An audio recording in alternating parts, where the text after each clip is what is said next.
Hi YouTube fam, welcome to Talking Crime. My name is Gina Marie Bova and this is where I like to come to talk about solved and unsolved true crime cases, true crime facts and stats, and missing person cases that I don't feel have gotten enough attention from mainstream media. If you're interested in everything true crime, then you have most definitely come to the right place.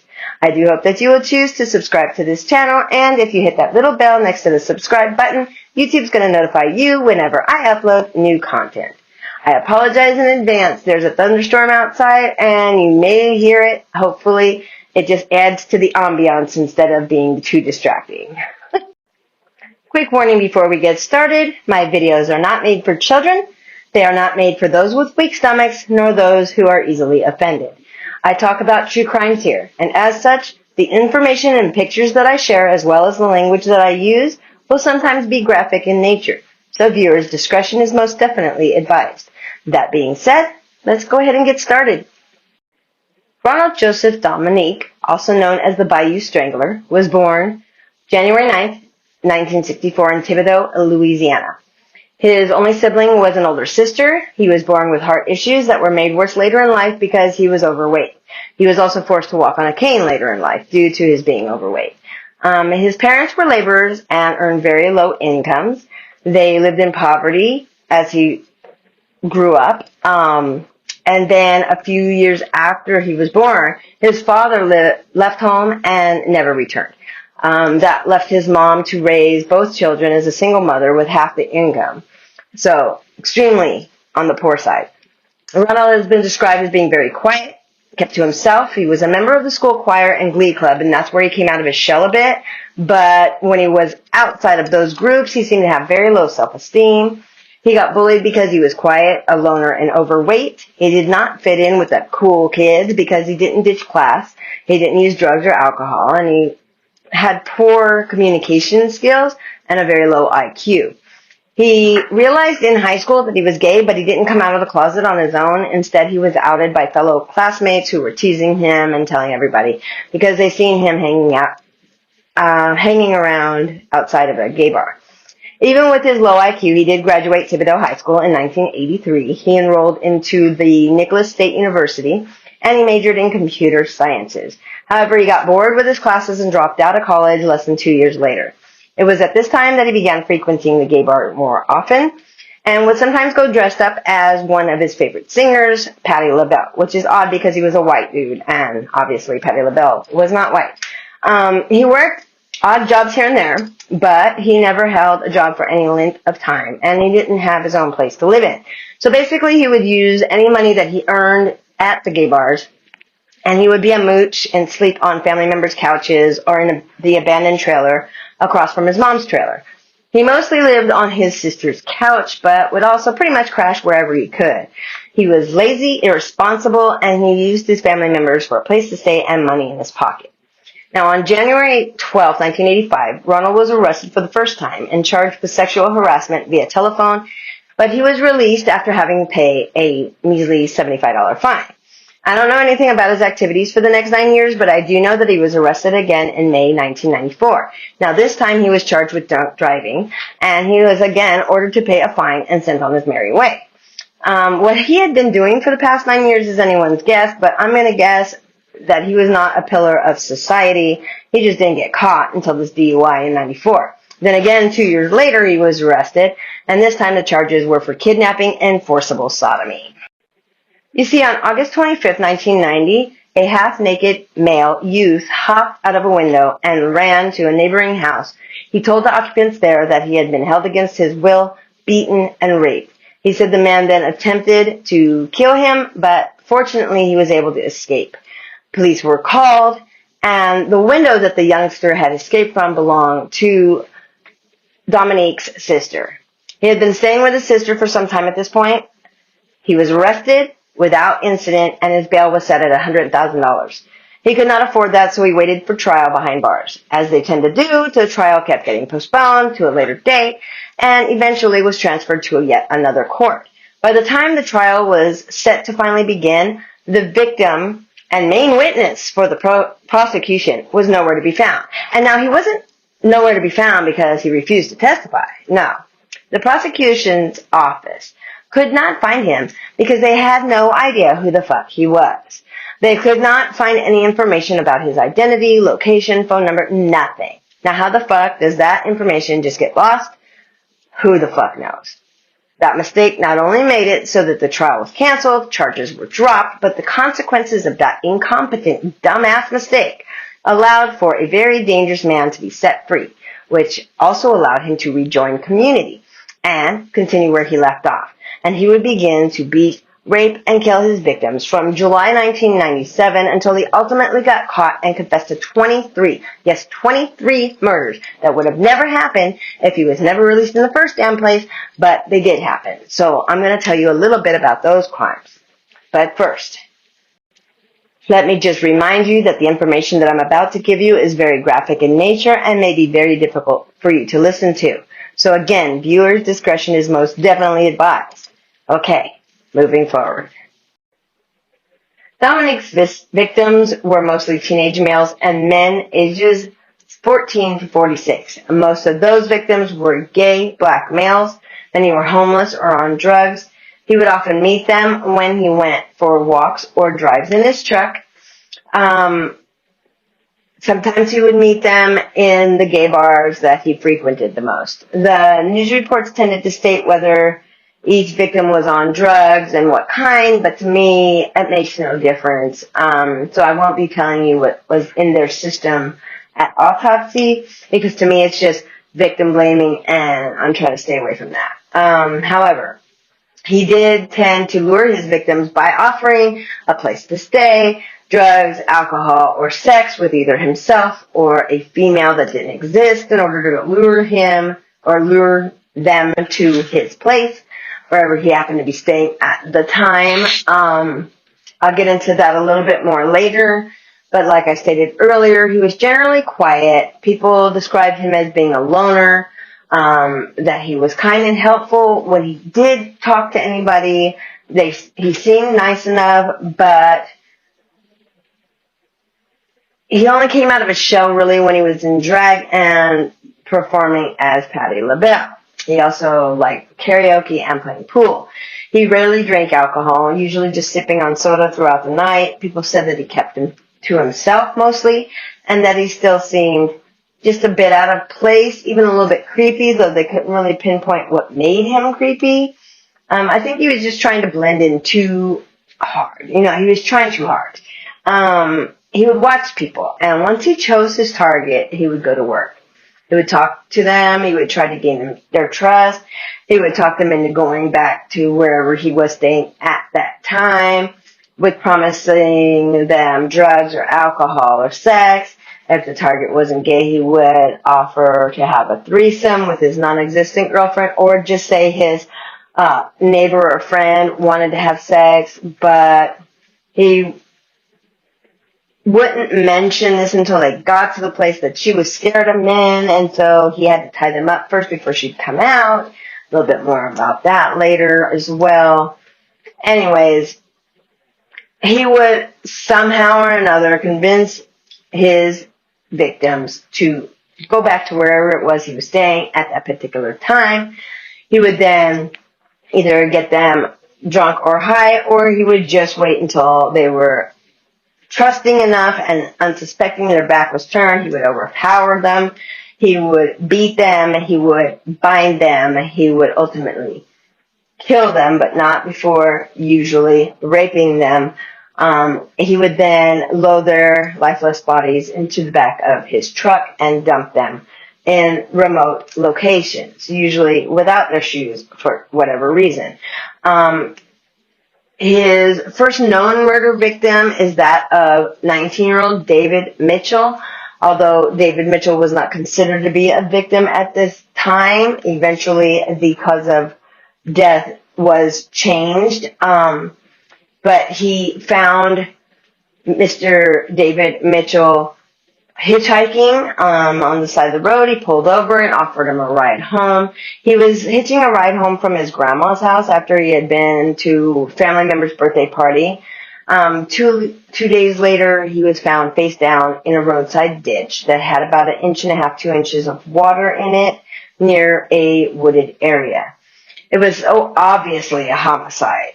It was originally, though, ruled an accidental drowning. They tried to say because his pants were down around his ankles that he probably went there to try to urinate and relieve himself, fell into the ditch, and passed out and drowned in the water. They assumed this. There was no evidence of it.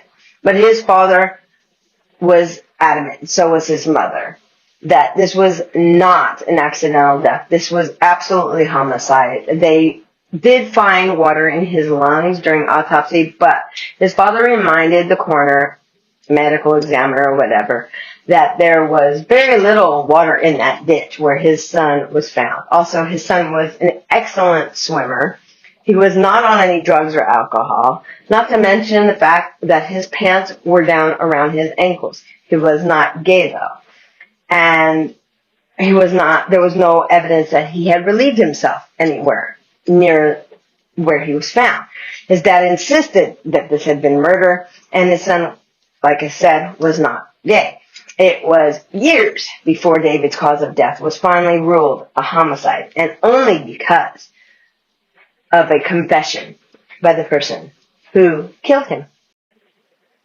On December 14, 1997, the remains of 20-year-old Gary Pierre were discovered laying partially nude. Ligature marks made it very clear that he had not only been bound at some point, but also strangled from behind. He was found wearing only a tank top and socks.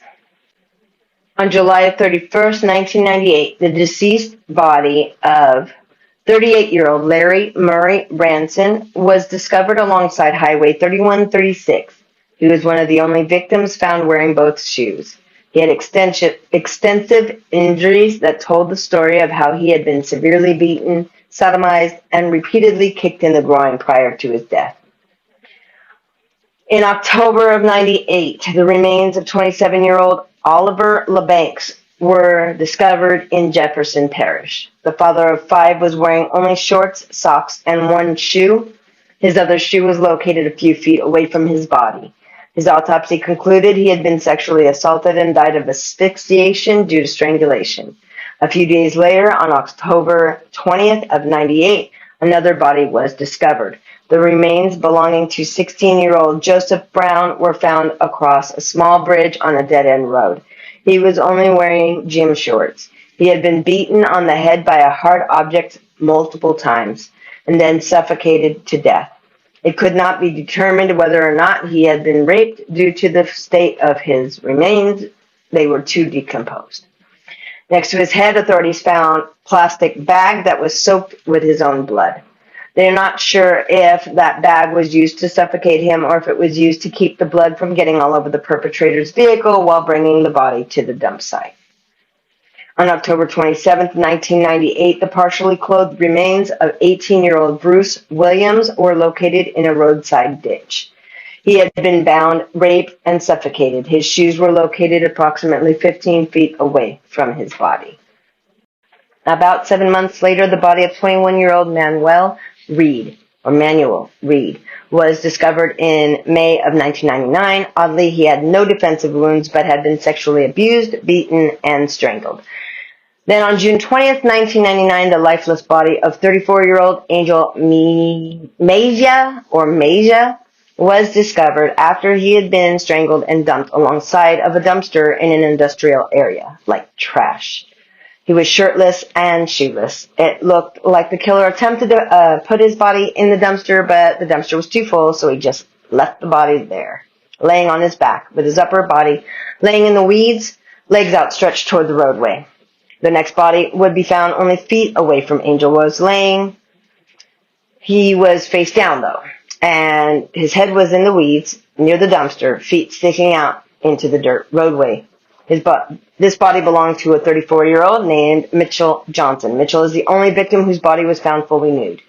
He had been bound, raped, beaten, and had marks on his neck, both from strangulation and severe compression to the front of his neck, as if his neck had been knelt or stood upon. The next body was found in Lafourche Parish in January of 2000. 23-year-old Michael Vincent's decomposing remains were found dumped in a field. It's thought that he died from strangulation. Now, for whatever reason, Dominique, it appears, took 2 years off. Whether he took 2 years off or the bodies that they found were not attributed to him is unknown. I have a feeling that he did not actually stop for any reason for 2 years, but that's just what I'm leaning toward. It's my opinion. It's not fact. So, anyways, the police think he took 2 years off for whatever reason. Now, his neighbor, Dominique's neighbor, was 20-year-old Kenny Randall Jr., who is said to have been a 3 times convicted sex offender and friends of Dominique. However, with friends like that, I don't know who needs enemies. It seems that Dominique treated his friends like he treated everybody else that he got in contact with, because his remains were found in October of 2002. He had been beaten and dumped in a field partially nude after being strangled to death. Then that same month of October, a couple days later, October 12th, Anoka Jones was found dumped in Terrebonne Parish. He had been tied up, raped, and strangled, and then he was dumped underneath a highway overpass. His body had been found only a couple hours after being dumped. 7 months later, May 24th, 2003, 19-year-old Detrell Woods was found deceased. Originally, his death was ruled accidental because he was known to have asthma, and they thought that he asphyxiated accidentally due to the asthma. However, later, after Dominique had been arrested and made confessions, it was found that Dominique actually murdered Detrell. In October 2004, still Terrebonne Parish, Larry Matthews, 46 years old, and he is said to have lost consciousness due to a drug overdose while with Dominique, and while he was passed out or overdosed, he was raped, strangled, and dumped 20 miles from the crime scene. He had gotten high with Dominique, and when he overdosed, Dominique took full advantage. Then October 24th of the same year, Michael Barnett, who was 21 years old, who was also Dominique's first Caucasian victim, he was found dumped on the side of the road. He had been raped and strangled. February 05, 22-year-old Leon Lorette was found strangled and dumped. He originally was the main suspect in a Noakes murder case because he was the last individual known to see Anoke alive, but now he was found murdered in a similar way, so now police were extra baffled about what was going on. And it took them quite a while, because it was in different parishes, for them to realize that this is a serial killer. I'm not quite sure why it was so hard to figure that one out, but apparently it finally dawned on them. We have a serial killer. 31-year-old August Watkins was found April 2005 in LaFourche Parish. He had been homeless, and Dominic offered him a place to stay along with alcohol to drink with him. And so he went home with Dominic, thinking he'd have a nice warm bed to sleep in it that night. And instead, Dominic got him drunk. When he was tore up, Dominic tied him up, beat him, strangled him.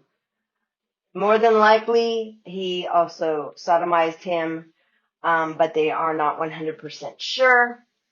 And then we've got April 2005, Kurt Cunningham was found strangled. And then July 2005, Alonzo Hogan, who is 28 years old and was from St. Charles Parish, was also found after being kidnapped, beaten, tied up, raped, and strangled.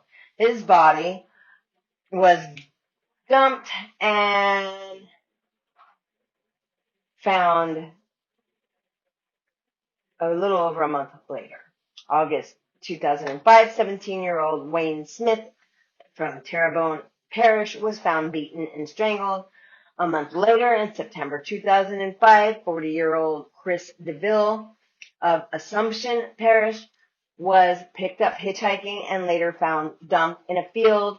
His skeletal remains made it so that they could not tell if he had been raped or not. However, they do believe that he was strangled. November 2005, LaForge Parish, Nicholas Pellegrin, who originally had thought to be killed by drug dealers, was found beaten and strangled. In October of 2006, 27-year-old Christopher Sutterfield of Iberville Parish had been dating Dominique for a month or two, but during a date, for some reason unknown to anybody except for Dominique, Dominique did a surprise blitz attack, beat him up, tied him up, strangled him after raping him, and then dumped his body. That makes the 23rd and final dead victim found. Now let's get into how he got caught. In March 2005, law enforcement officers from across Louisiana's Bayou country west of New Orleans formed a multi-jurisdictional task force that was aimed at catching the murderer. Some have dubbed both the Bayou serial killer and the Bayou Strangler.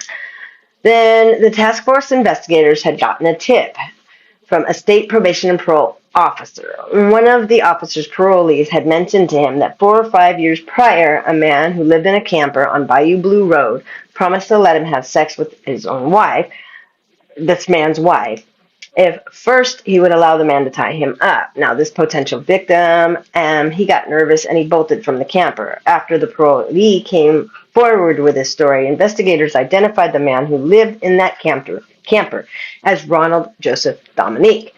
Investigators also discovered that in 1996, Dominique had been arrested in Thibodaux, Louisiana, a small town 15 miles north of Fuoma, for raping another man. After 3 months in jail, the case was dismissed, as if you remember I told you earlier, because the victim's information was lost. According to the sheriff, spending time in jail forced Dominique to reevaluate his technique. The sheriff said that was the turning point. He didn't want to leave any more live victims. A dead man cannot talk. Police discovered the first body the following year. 9 years and 23 bodies later, task force investigators took a DNA swab of Dominique's saliva. The Jefferson Parish Sheriff's Office Crime Lab and the FBI Crime Lab later matched it to DNA material that was found in or on at least 2 of the victims. They had their man. Once in the interrogation room, Dominique started spilling his secrets. Apparently, if he was unable to get the man tied up, he would just let him go. In addition to the 23 murders, he stated that there were many others that were released for no apparent reason. When asked why he committed his crimes, Dominique said he killed the men to keep them quiet about the rape. To escape the death penalty, Dominique pled guilty to 8 counts of first-degree homicide and was sentenced on September 24, 2008 to 8 life imprisonment terms without the possibility of parole. Even after admitting to killing 23 victims, he still stated he shouldn't be found guilty because it was not his fault. It was the victim's fault for allowing himself to be tied up. It was the victim's fault for going home with him.